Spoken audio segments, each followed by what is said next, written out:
Welcome to the Blogger Genius Podcast, brought to you by MiloTree.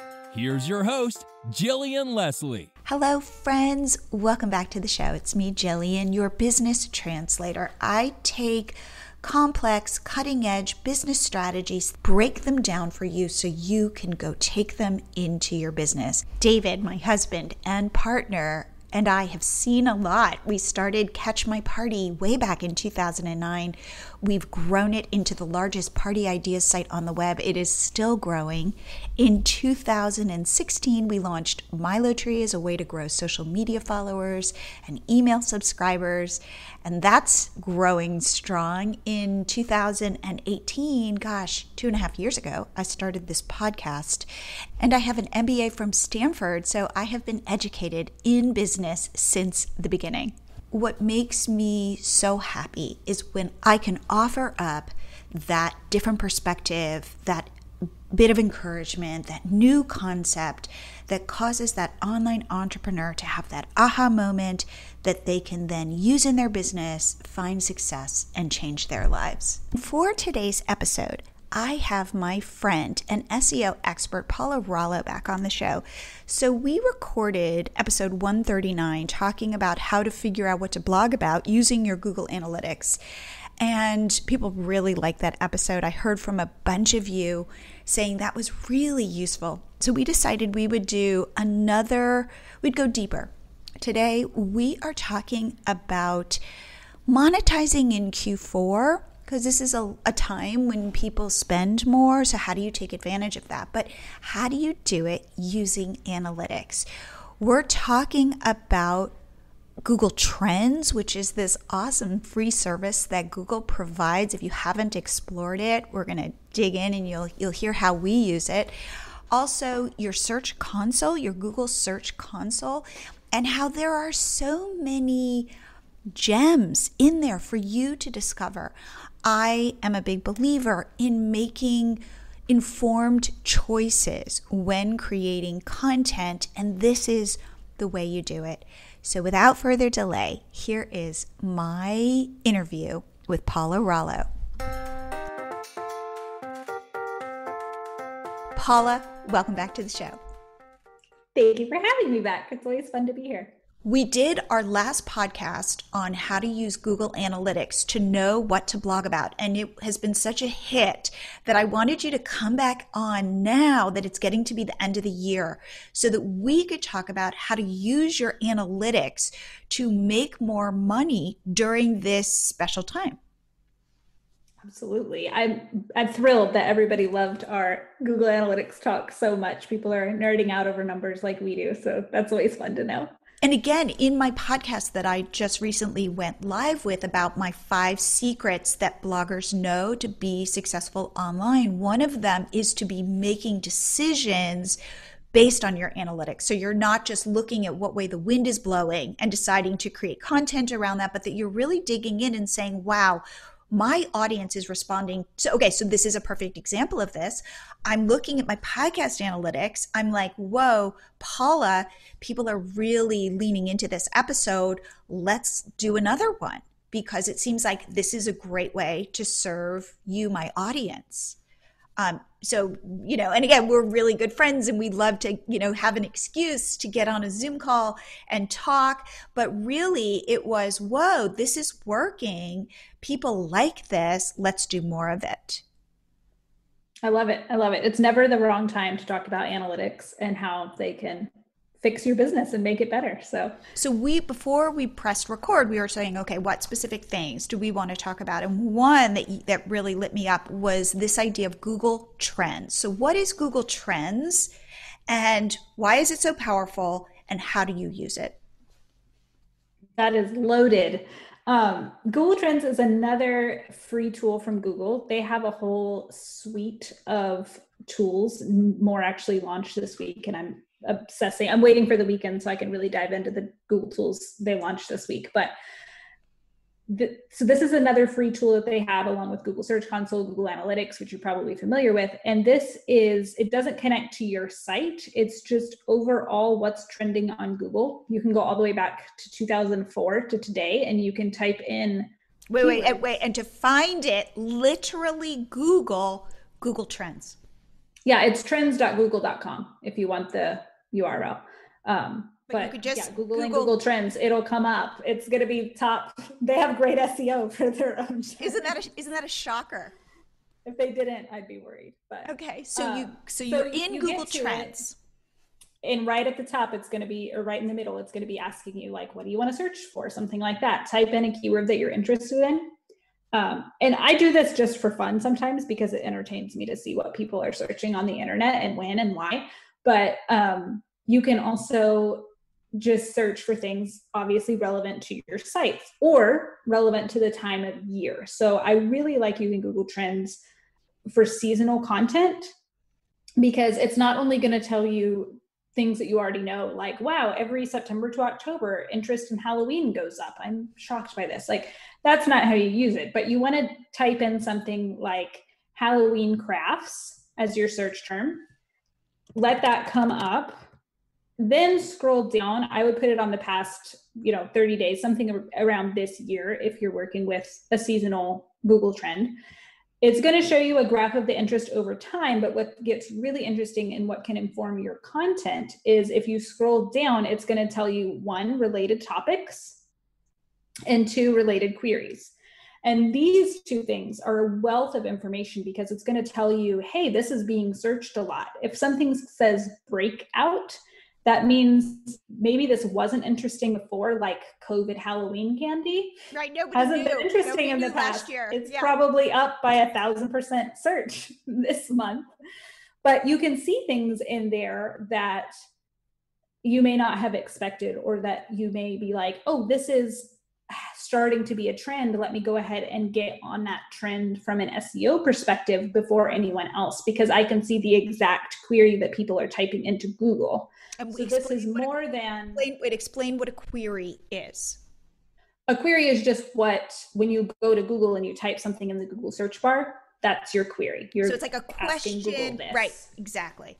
And it could be pumpkin, or it could be how do I carve a pumpkin, or it could be COVID pumpkin carvings, or it could be any of those things. Whatever you type into Google is your query, but you want to know what specific queries people are typing in so that you can create the content in that way. This is different. Like Pinterest will give you conceptually, people are interested in pumpkins right now. Google Trends is going to give you, these are the exact words people are typing into Google right now about this topic. So it gets a lot more granular when you're in Google Trends. This will help you because obviously it's going to be trending on social media as well, but you're going to be able to be ahead of the curve in Google and be the only one who's targeting that specific keyword that's a breakout term, which is a lot more valuable to you than just covering the topic and hoping for the best in Google search results. I would say for us with Catch My Party, 2 things put us on the map: Frozen and Minecraft. And what I learned from that was the idea, I think of myself as a surfer, and I want to ride existing waves. Whenever I've said, I have a party site, it's really big, I'm a taste maker. I'm not a taste maker. I've tried to start trends, and guess what? I've had no success thinking I know what's going to be popular. Where we've won is when we see something that's already starting to become popular, and then we jump on that wave and we ride it. Yeah, absolutely. And this will help you be the one that other people see when it's starting to become popular. Instead of waiting for 10 people posted this on Instagram, I better post it. This is behind the scenes. This is what people are typing into Google. So you're going to be the very first one on that wave versus 10 or 20 down the line on Absolutely. The wave of seasonal content. So again, back to Catch My Party, when all of a sudden coronavirus hit and people stopped throwing parties, I said, and again, I didn't even go to Google Trends for this, but I said, okay, how are people going to be throwing virtual parties? I knew parties weren't going to go away. Just the whole way we think about them was going to change. And I said to my assistant, Anna, we've got to get in front of this. We need to write the quintessential post that cornerstone content on how to throw a virtual party. And by the way, that's like one of our number one posts. And then the second one was, once things started opening up, I knew, again, I think it's like in our bones that we have to come together and celebrate. Therefore, how do we come together in person and celebrate safely? And I said, we need to write a cornerstone piece of content about celebrating safely, which has tips like be outside and wear masks and set up hand sanitizing stations, like nothing that's you wouldn't have thought of, but I wanted to put it all in one place where people could come and go, oh, right, I need to do that. And then from those cornerstone pieces of content, we've been able to go, okay, well, then I look in my Google Search Console, like, for example, one thing that keeps showing up is social distance party foods. So guess what? We are writing a post on social distance party foods. Like, what do you serve? Like, what kinds of containers? You know, one thing that we do show is you could have cupcakes and they can all be in individual containers so that people don't have to all be reaching for the cupcake.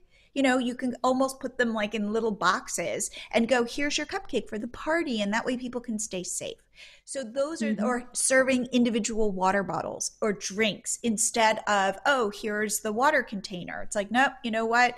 This is the time for plastic water bottles, and how to decorate them and make them cute. So it's just like thinking about, this is a trend. I know this is a trend. I'm riding that trend.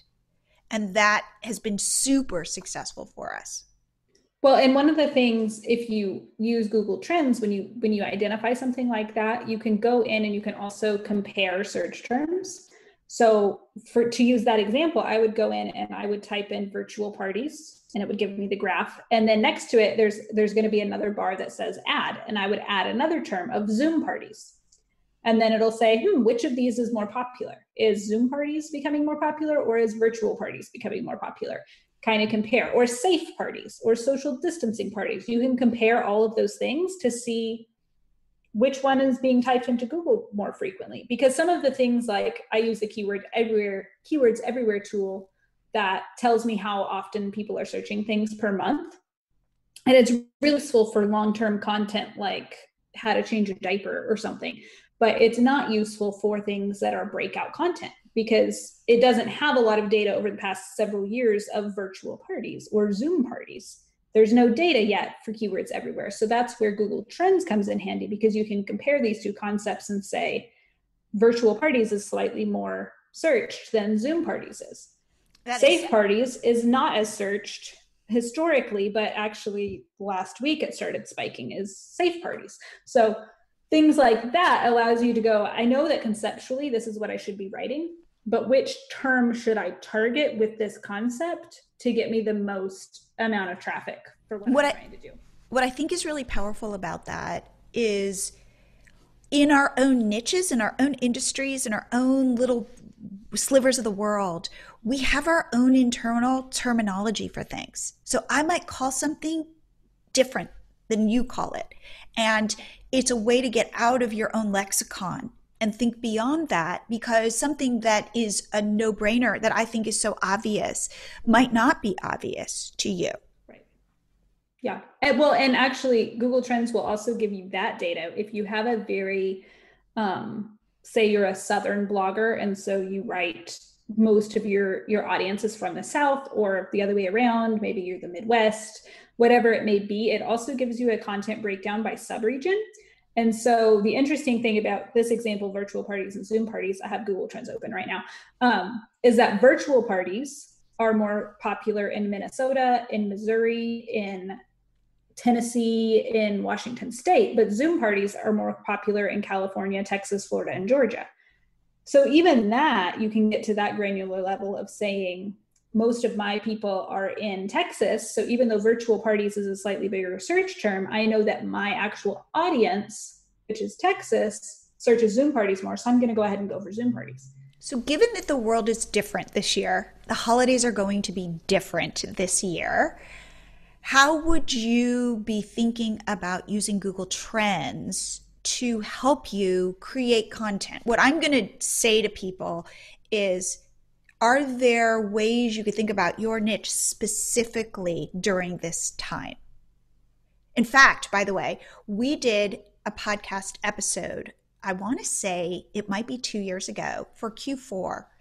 And you had said, and to create a like a gift guide, right, for Christmas. But what you said that I thought was super interesting, because I went back and I read through the transcript of that. You said, try not to create a general gift guide. Try to create a very specific gift guide, serving a very specific part of your audience. Like, think about, so it's not just toys, it might be board games or puzzles or or like you've got little teeny kids. What are little teeny kid gift ideas? And I would say now, because we're in this weird time of COVID, how would you think about getting granular, getting specific when it comes to holiday content? Because holiday content from last year might not be relevant this year. So what would you be doing to make your content specific for this year? One of the first things I would do is go to Google Trends and play for about 20 minutes. And I would literally start a timer, because if you're like me, you're going to get obsessive. Like, it's really interesting. It's really interesting. It is. Even completely not related to my business. Like, I actually showed this tool to my husband the other night, and we sat and just played with search terms for like 30 minutes, because it was entertaining to see, like, wow, people in this state are more interested in spaghetti than people in this state. Like, it's just funny. Well, I was reading for coronavirus that that in certain regions where people were Googling intestinal issues, there were coronavirus spikes in those areas, because that's one of the symptoms, but it's not necessarily the first symptom that you think of. And yet they were able to correlate that data with where coronavirus was growing. So anyway, it's fascinating. It's fascinating. So I would set a timer so you don't spend too much time than is really necessary, but I would play around with different searches around your niche, or that you think people in your target audience might be searching. Like, maybe it's trying to figure out if, with job losses, like cheaper Christmas meals, or how to make a fancy meal on a budget, like a lot of things along those lines. See what kind of anxious searches you can make in a way. There's obviously going to be a lot of anxiety going into the next few months. So try typing in different things to see if you can kind of get in the mindset of the searcher right now, because that's really what's going to make the difference. Is that's going to help you figure out how people are searching for things now, even leading up into the holidays. Is it, I don't have enough money for Christmas? Or is it, how do I connect with grandparents who I can't see because of COVID? In certain states, that's going to be an issue. In other states, it's not going to be an issue, because some states are doing a lot better than others. And by December, hopefully even more states will be doing better. But, it's trying to kind of lean into that and say, what types of content are people looking for? And that's just going to take a lot of typing into Google Trends, because you're not going to be getting the data from your other tools, because this is so new and so fresh. You need to see what's breaking out right now. And I will do things like typing in Christmas and going down to related queries and going down to related searches and seeing what's a breakout term. And then I type in that breakout term and I go down and see what are related searches for that. Even if the original breakout wasn't relevant to me, I may try the breakout plus craft if I'm a craft blogger, or the breakout term plus food if I'm a food blogger, and see what comes up. Because that's going to give you a lot of information that you can then work with to take to, here's my actual niche, here's my actual content that I already have created, and see how you can shift your content around or create new content that can serve those searchers. Yes, talk about kind of a rabbit hole. Like, you will be gone. You will be gone. Well, and that's why I literally set a timer. I know that sounds ridiculous, but I could spend hours in Google Trends, and it's really only going to give you value in the first 20 or 30 minutes, because then you need to just start actioning what you've found. You're not going to find something that's so life-changing an hour in. It's going to be really interesting, but it's not necessarily going to be, as far as like return on investment, worth it past 20 to 30 minutes. You just need to start implementing what you've seen. And then that data from what you implemented will give you more. Like you saw, people are asking for social distancing food, but you never would have seen that term if you hadn't gone ahead and got that initial post up. And then that post, and you're ranking for that post, informed your next piece of content, because then you shifted over to Google Search Console and you said, hey, I have some authority on this topic. Google's sending people to me for parties, but what they really want to know is what should they eat at the parties?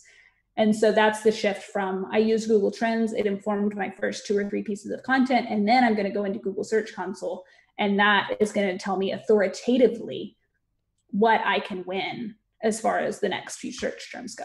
I wanted to take a quick break to talk about MiloTree. So MiloTree is the pop-up app that David built for us for Catch My Party that has grown our Pinterest followers, no joke, to 1.4 million followers. If you go to catchmyparty.com, you'll see it pop. You'll see what it looks like. It pulls in your most recent pins. It's really pretty. It's not annoying, and it gets people to follow you on Pinterest.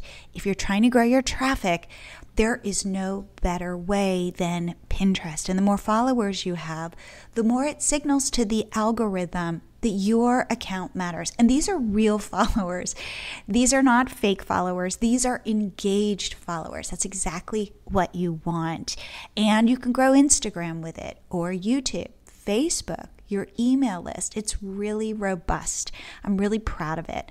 So if you head to milotree.com, you can sign up, get your first 30 days free. We only want you to pay if you love it, if you see it working for you. It's super easy to install. So again, head to milotree.com and sign up. What are you waiting for? Let's talk about winning. Because you said something in the last podcast that I thought was really interesting, which is you go after search terms. And I said this to you, you gamify it. Can you explain? And you find it really fun. It kind of it's like a fun thing. It's like you get that dopamine hit when I'm sure you're ranking for something. Can you talk me through what that really means to you, like step by step? Sure. So I have, and this is something I actually do with all of my SEO clients, because this is just the way I look at it, is wildest dreams keywords.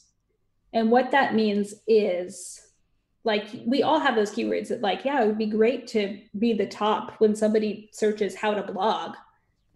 But it has to be more than just, it would be great to, haha, that's never gonna happen. Like, no, it could actually happen. It's probably not gonna happen this year, but if you start working on it now and you're strategically building towards that wildest dreams keyword, you could win that next year if you're really putting all the pieces into place. So I will start with something like, I'd really like to be in the top spot for how to blog.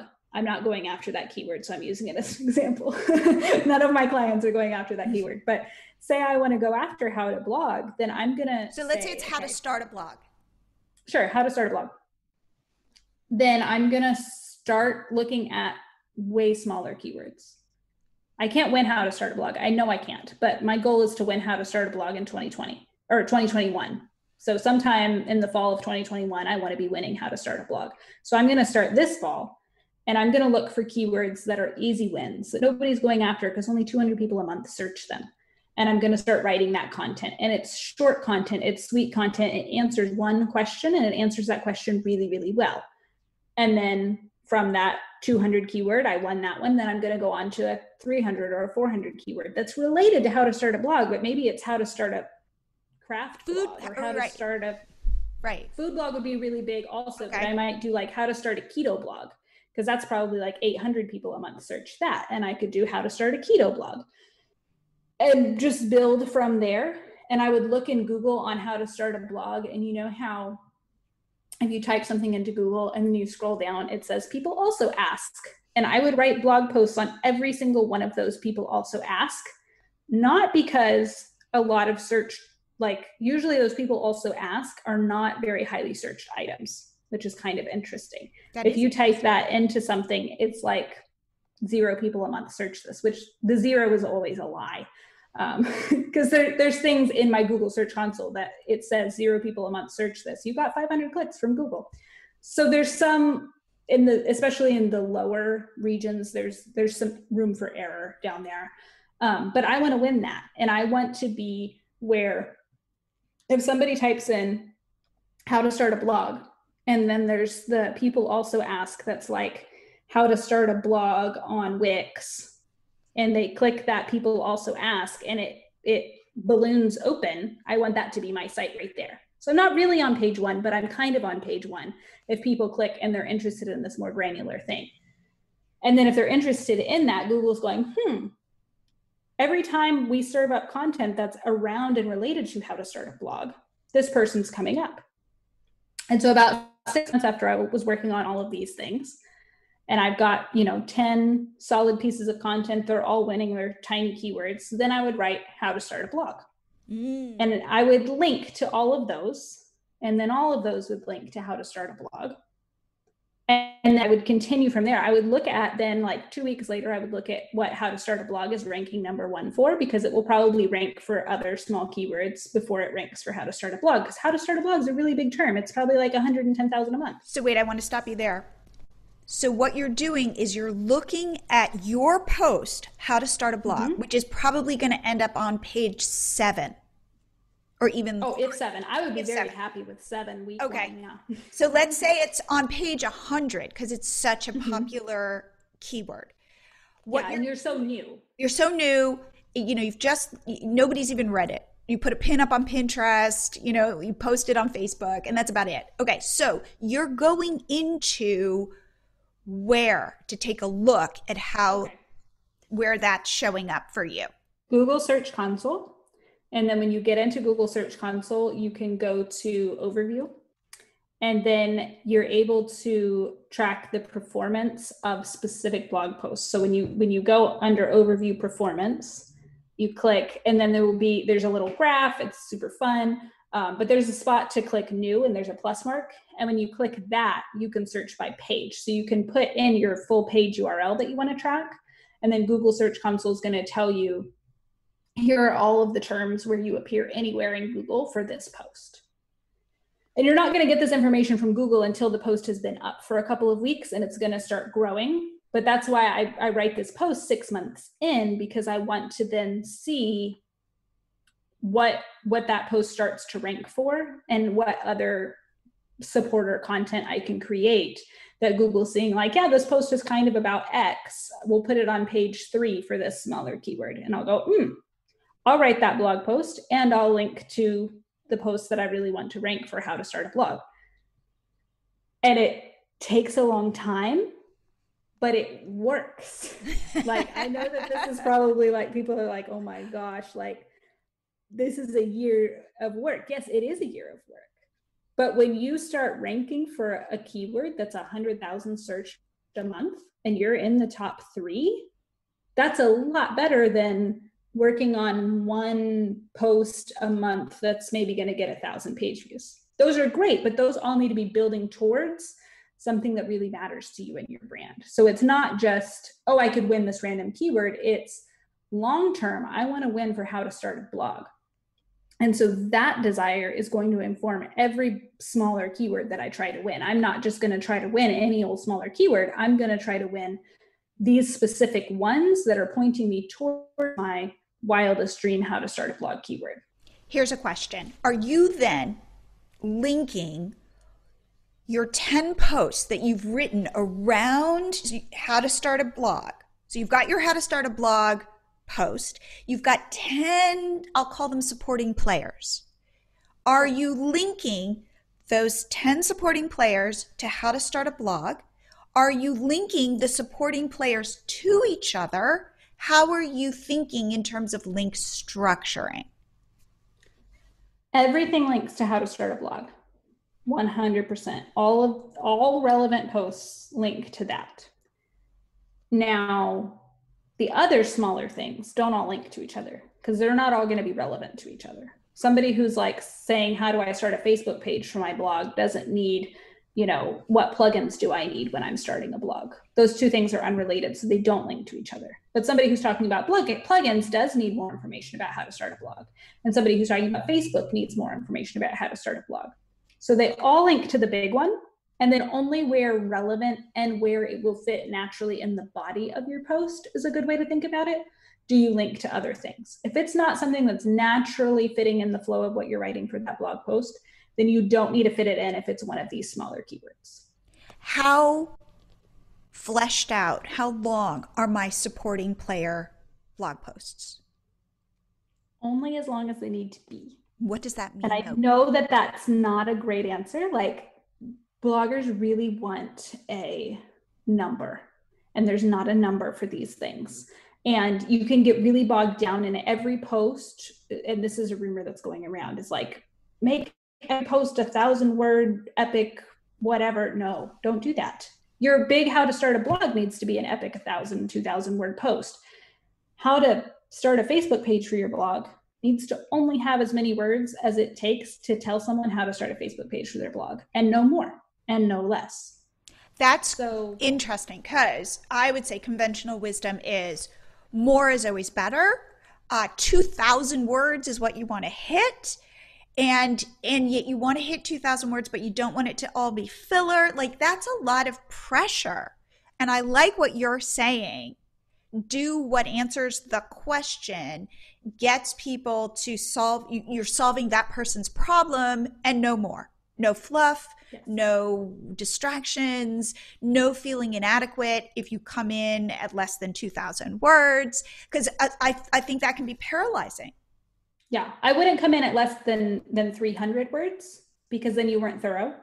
And that's just not going to be good. It's not going to be a good piece of content. Like, at least do 300, but otherwise don't do more. And if it's 258 and you've really thoroughly answered it, that's fine. But generally 300 is the smallest I'm going to go for, but that is enough room to fully answer a question and no more. And don't try to squeeze in, like, this is supposed to be about how to start a Facebook page for your blog, and I'm just going to squeeze Twitter in there too, because that's helpful. No, you write another post that's how to start a Twitter for your blog, or how to start an Instagram. That's a different post that you link to. Just because it would be helpful to someone doesn't mean it needs to be helpful in this blog post, because then you're diluting the authority of that post. That post needs to be only about the thing that somebody typed into Google, and then they got to you and you answered that question. That's it. Okay. Just to switch directions for a second, back to the holidays in Q4. Let's say I've been blogging for a while and I've got 50 holiday posts. How do I make them relevant today in this weird time? Am I making new posts? Am I updating those posts? What's your recommendation? So I would go into Google Search Console, because that's what I do every day. And I would, in the same place that you looked at performance and you looked at your overview and your performance, you can, instead of putting in a new page, you can put in a new query. And again, query is what people are typing into Google. And I would take something like, let's look ahead to Thanksgiving. And I would type in Thanksgiving as the query. And then what it's going to spit out for you is every search term that you rank in Google that also has the word Thanksgiving in it. So it might be Thanksgiving dinner, or it might be Thanksgiving with my in-laws that I don't like, or it might be Thanksgiving, whatever you name it. It's going to give you a whole list. And also on those search terms, if you click any one of those, like, wow, I'm ranking on page 15 for Thanksgiving food. Let me click that and see what blog post is ranking. If you click the query, it'll tell you what posts, and it will also tell you how frequently you're on page 1 for that. So it may have been a one-off that you were on page 1 of Google for Thanksgiving food one day only, or it may be something that you're always on page 1 of Google, but it'll give you that granular information as well. So I scroll through these and try to find, first of all, anything that I'm on page 2 or the bottom of page 1 for seasonal content, because that tells me, hey, if I improve this, I can be at the top of page 1. And 2, I look for things that I'm ranking somewhere, and it may be page 10. So that would be like a search position 100. I'm going to look for if I'm ranking for something that I didn't write about. And this happens a lot with holiday content, is you'll see those things like you saw in your search console of, I keep coming up on page 7 or 8 for social distancing party food, and I didn't really write that. Like, I mentioned it. You probably had a sentence that said social distancing food in the blog post, but the blog post wasn't about that. So I'm looking for that content too, that like, hey, I have some authority here. Google's seeing that, like, I have a post adjacent to this. And so then I'm going to go and write that content and interlink. I'm going to make sure that I backlink the post that was showing up for it to the post that's actually fresh on my site specifically about that content. And then would you put a COVID spin on it today, knowing that hopefully next year that post might be irrelevant? What would you do? I personally would not. I would do things that are looking forward evergreen, that are more like, say, spending Christmas alone, or spending Christmas, Christmas ideas when you're distant from your relatives or something. Things like that are going to be relevant to some people every year. And so try to keep in mind that, yeah, that's a relevant term right now to probably a lot of people, but I would spin it in such a way that it's going to be relevant to people who, I have a sick relative that I can't go see this year, or finances are really tight in 2022. And so I'm not able to go visit my aunt like I do every Thanksgiving, something along those lines, that it fits everyone. That's the type of thing I would try to be positioning in. And then there's also a lot of talk and data around posts that have COVID, coronavirus, key terms like that, not getting as much ad revenue. So I'm also very conscious of that. Like, even just putting the search term in it, advertisers are not paying as much for those ads just because they don't know what you're saying. So they're afraid that you're giving bad advice. Yes, they don't want to be associated with those words. Exactly. Just because there's not a lot of trust. You could be spouting off some COVID cure for all they know, and they want to avoid that. And the only way to avoid that is to really block pay those everybody words. less. Mm-hmm. So I avoid those words personally. There's times that there would be an exception, and especially if there's a trending topic that's just, you know what, I'm going to win this big keyword that everybody's searching right now because I can, then go for it. But if it's more general, then I would keep it evergreen, where next year it's going to be relevant to people who also can't see their family, or who also need a Christmas dinner on a budget. Now, if you do write about it, would you have a spreadsheet where you put that post in it, so next year, like, this could be evergreen content, but you're wanting to write to, let's say you're willing to write about coronavirus, so that next year to go in and delete that text so that you can still have the authority of that post? Totally. I mean, anytime you can create a spreadsheet, I would create a spreadsheet. Sometimes, though, I think I'm drowning in Google Sheets. I'm like, why did I create this one?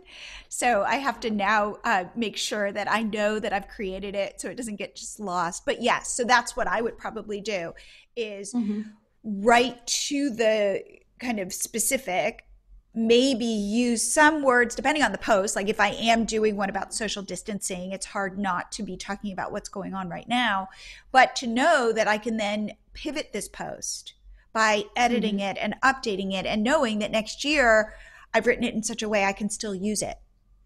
Yeah. And I would, like, your H1, so that's your blog post title, I would make something evergreen.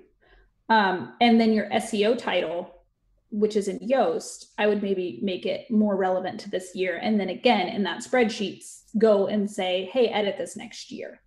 Same thing for, like, best gift guide of 2020. Well, don't put that in your URL. Don't put that in your H1, right, but absolutely put that in your meta description. Right. Because then that's going to display in Google. But then when they get to your post, it's just going to say the best gift guide. And that's great. And next year in 2021, it's still going to say the best gift guide, and the URL is not going to have the date in it. So I would do that, and be really creative with your meta descriptions and your SEO titles that are very easy to change, and let your H1 speak for itself with the more evergreen keyword. Oh, Paula, you are just a font of SEO knowledge. So tell us, first of all, what services you offer and how people can reach out to you if they have specific SEO questions. So I offer an SEO growth kit for bloggers, and that's where you give me access to Google Analytics and Google Search Console. And I go in and I give you 10 posts to write or posts to update. It's usually a combination of both. And it's like, these are the things that will give you the most bang for your SEO buck. And you're able to tell me, I really want to go for XYZ keyword. That's my wildest dream. How do I get there? And I'll give you some of that information, if this is what you need to do right now to start on your path towards these bigger keywords. And so I prepare this report for people. So that's one of my products that I offer. And then I also do an SEO deep dive audit for people, which is much more intense. It's going to go through technical SEO. It's going to go through the structure of your blog posts, things like that. And it will also include the growth kit that the other product includes. So both of these are on my site on paularollo.com. If you search that /SEO, you can see more information about both of those things. And if you have questions or anything, real easy, paularollo@gmail.com is my email. And you can always reach out. Rollo with 2 L's. That's good. That's good. Well, Paula, I love having you on the show. I'm going to have you back so that we can talk about strategies for setting, in the beginning of 2021, how to set yourself up right so that you can set these goals to go after those what do you call them? The keywords that wildest dreams. Wildest dreams keywords, so that you can really target those in a strategic way. One thing that I always think about when I talk to you is this idea of intentionality. I'm a big believer as a blogger, if you want to build a business, intentionality is everything. And every decision needs to be really thought through, and understanding your why for why you are making each decision in your business. Because the truth is, it takes a lot of time to write blog posts. So you want to make sure that you are grabbing those ideas that will have the biggest payoff for you down the road. Yes, exactly. They can work for you now, but you really want them to be working for you in the future. I think that's so powerful. Well, Paula, thank you so much for being on the show again. Thank you for having me again. This was fun. I hope this episode gave you real actionable things you can do. And the best part is you can do them in 10 minutes and you will find the gems. You don't even have to dig that hard.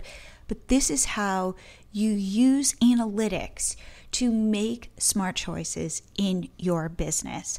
One thing I wanted to mention, on October 14th, David and I are hosting a live on Zoom WordPress workshop. We are going to walk you through how to use the Gutenberg editor, how to set up a post and optimize it for SEO using Yoast, and we'll be there to answer any WordPress questions you have. We're doing it all live. It is on October 14th from 2 p.m. to 3 p.m. Central Time, and then we're going to stay as long as people have questions. If you are interested, head to milotree.com/WordPress. Now, WordPress is the platform I recommend all serious bloggers and online entrepreneurs use, but that doesn't mean it's intuitive. It doesn't mean that you can just pick it up and learn how to do it. Watch me go through it step by step, setting up a post, and then you will get a recording of the session so that you can go back and see exactly what I did, follow along, and then you will be able to use WordPress confidently, quickly. I'm going to share all of my secrets for creating optimized blog posts quickly. Again, head to milotree.com/WordPress. Sign up for it. It's a paid workshop. It's $49. It's absolutely worth it. We offer a money-back guarantee. So please come hang out with us and learn with us.